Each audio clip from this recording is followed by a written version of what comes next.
This is your daily briefing. You are most welcome to it. We've got a few bits to get through today, actually. Voices coming out of Hotspur Way. You can imagine what sort of tone they are comprised of.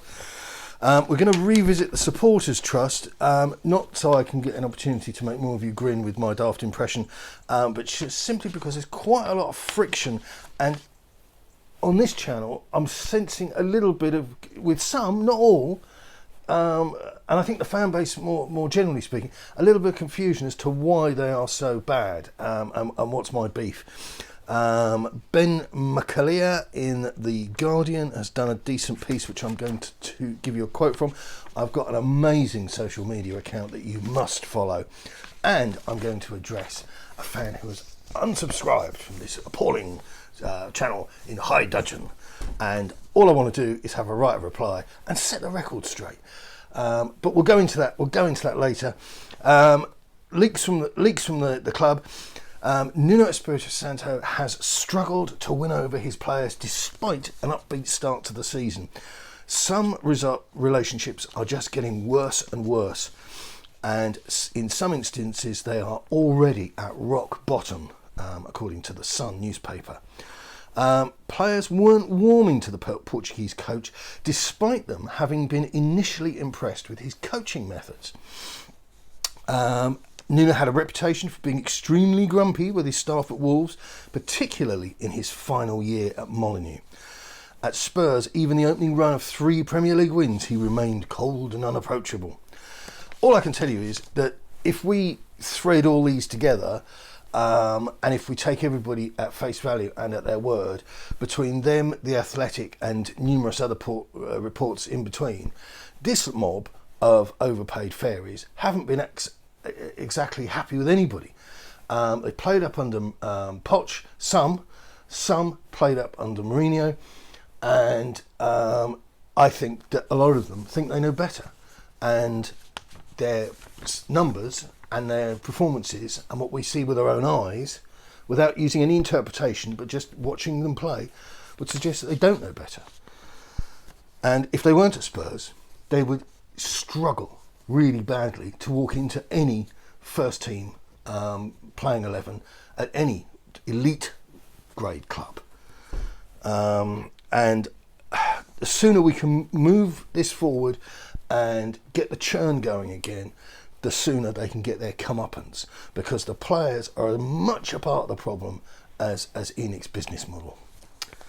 Speaking of whom, Spurs have allowed season ticket holders and members to be able to buy up to 5 additional tickets for the Aston Villa game, and as a result it's now pretty much sold out.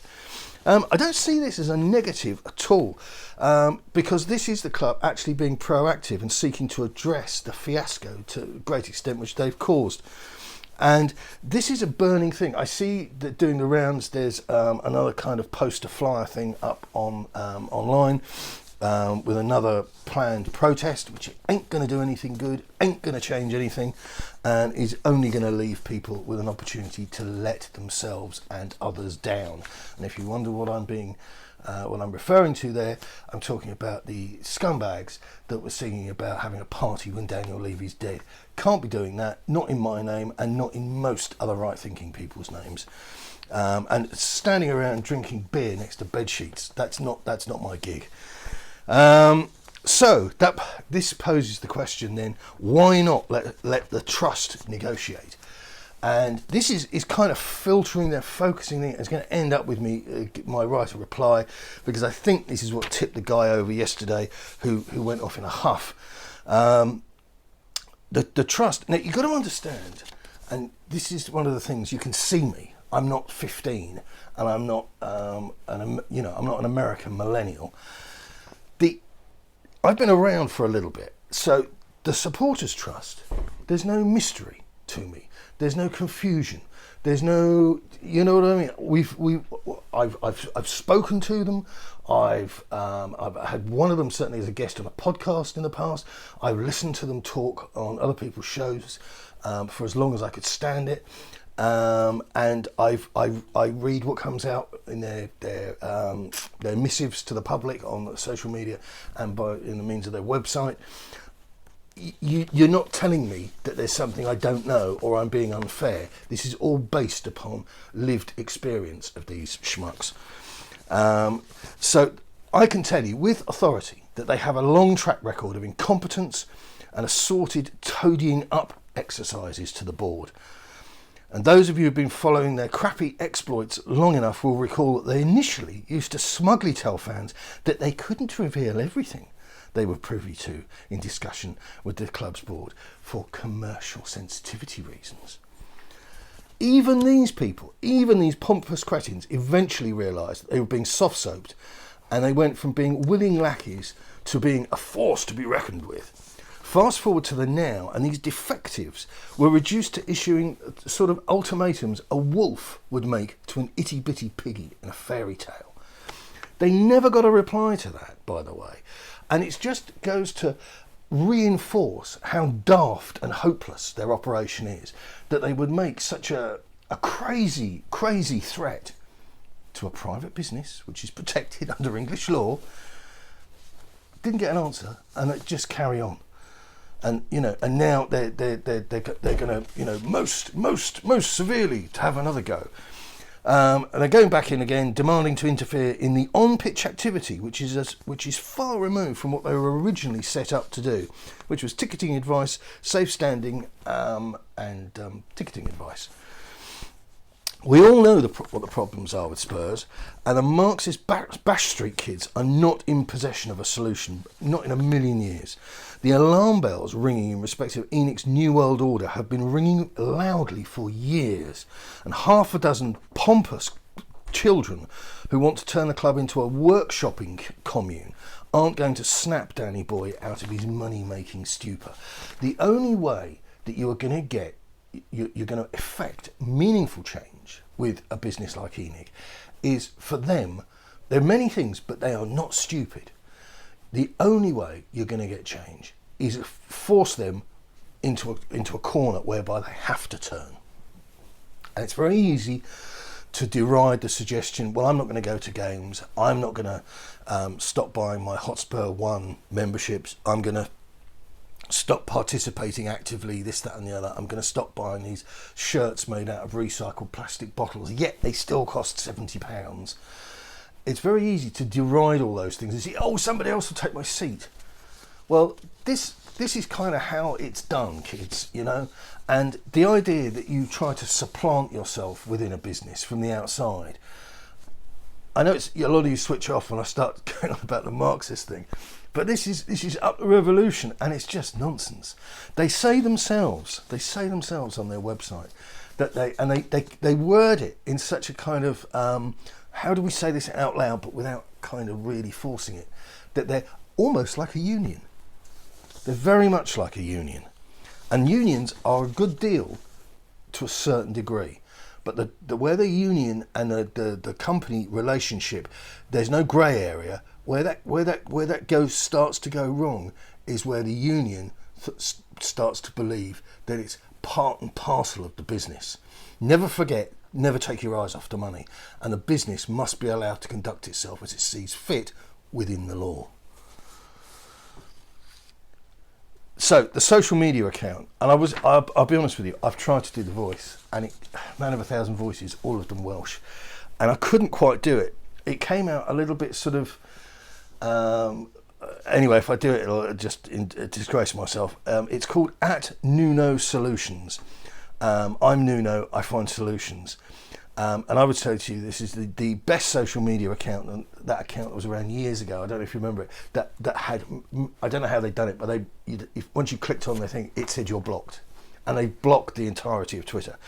And definitely the funniest since the supporters. There's the old ghost coming back in. The supporters trust account. Nuno here. Very busy day at the Spurs Lodge. I can't do it, but you have to do that sort of husky, sincere thing, that almost sort of holistic ECG machine. Very busy day at the Spurs Lodge. Been in talks with Daniel about January transfer window. He has agreed a budget of 250 million. We have decided to sign 10 players at 25 million each, all under the age of 21. Nuno always finds a way. Nuno Solutions. There's a great one. I'm killing this, I know, but there's a great one here about having a meeting with Martin Cloak from THFC official. A very long and pointless hour. They really loved Daniel, and I said and said I was the problem. Martin went home on the 275 bus.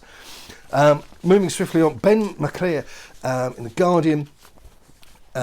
He works for Who Scored, which is good in small doses. Spurs have only scored 4 goals in 6 league games this season, and only Norwich and Wolves have scored fewer. That's where we are. This is relegation form. Maybe we win every other game for the rest of the season and home in time for tea and medals, but it just doesn't look like it's going to happen.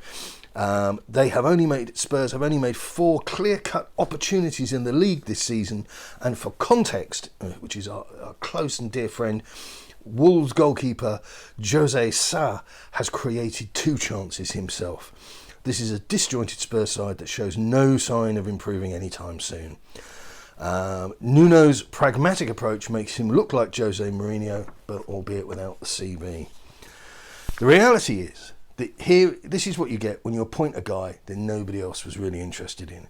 This is what you get when you don't churn your squad. This is what you get when you don't back an up-and-coming manager for over 500 days and you leave him to swing in the breeze. And that's what they did with Poch. Absolutely criminal. This is what you get when you hire a serial winner, but then want him to be complicit in your anti-football ball. Over 70 days to hire him, not because you were swatting them off like flies and wanted to get the right man, because nobody else was vaguely interested in a 2-bob contract with a football club that looks down its nose at football.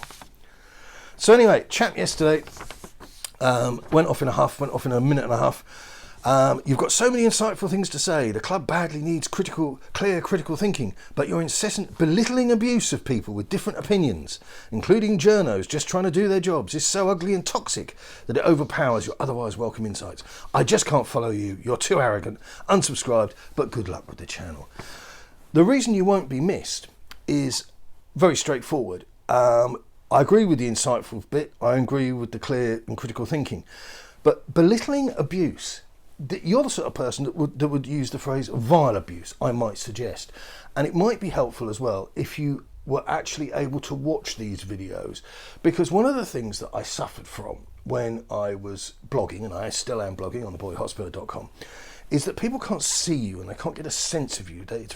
And so what they do is they build in their mind this monster, and they have this creature in their head that they have decided this is what you must look like, and these are the sort of things you will do in life because you're an invention. But you see me and you still come out with this stuff.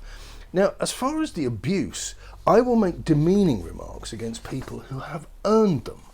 I don't wander around, I don't swear, I don't make threats or allegations. I just give you absolute facts. And if I give you analysis which is unkind, it's because the truth is unkind. So when you're talking about journalists just trying to do their jobs, if only they would, you're not listening to what I've said. If you want to listen to somebody saying, "Well, he's a very good chap, isn't he? And I could listen to him," this is just nonsense. It's just vanilla noise.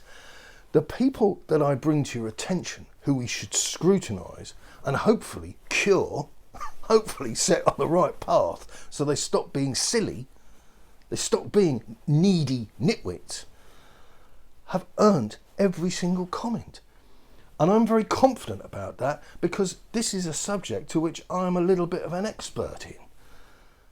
I've been on this path warning people. And like I said to you, I'm not some crazy evangelist, on some crazy crusade. I'm just sharing with you my lived and learned experience of dealing with the owners of this club and the unfortunate disinformation makers that frequently surround them. So when a journalist goes to a press conference, I want quotes, I want facts, and I don't mind if he says, the guy didn't look very confident or seemed uncomfortable or was extremely ebullient or on top of his game. That's great. It gives us a sense of what's going on and a sense of how people are behaving and interacting.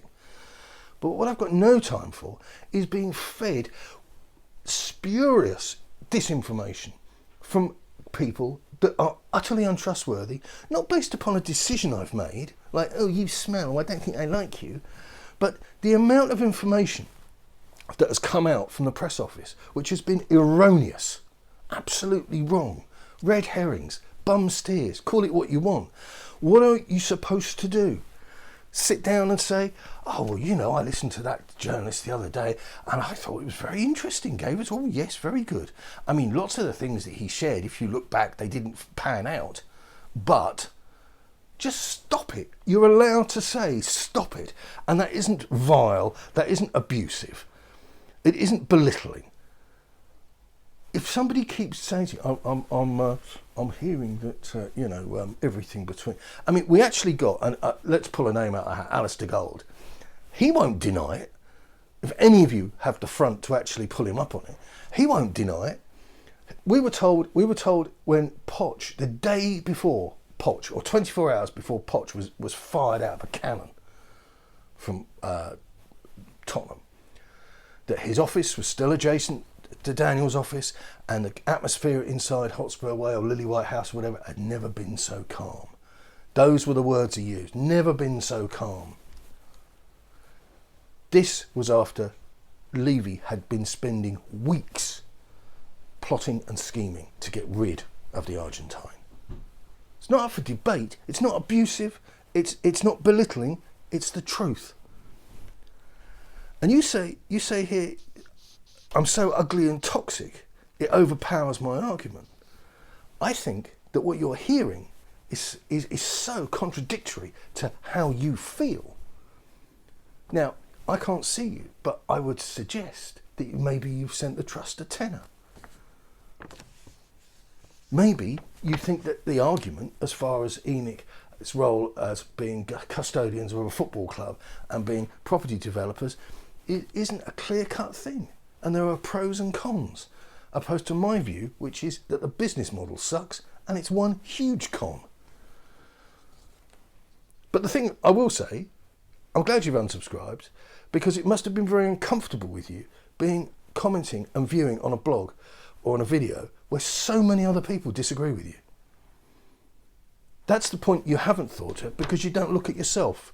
You take a peek at me and then unload, but you don't appreciate where you are in the equation, which is sad. So I hope a penny drops for you. I really do. So anyway, that's it. We're playing in the one of Europe's finest cup competitions this week. And then we've got Villa on Sunday. I know you can't wait. I can't wait either. So remember, despite them, keep it Tottenham.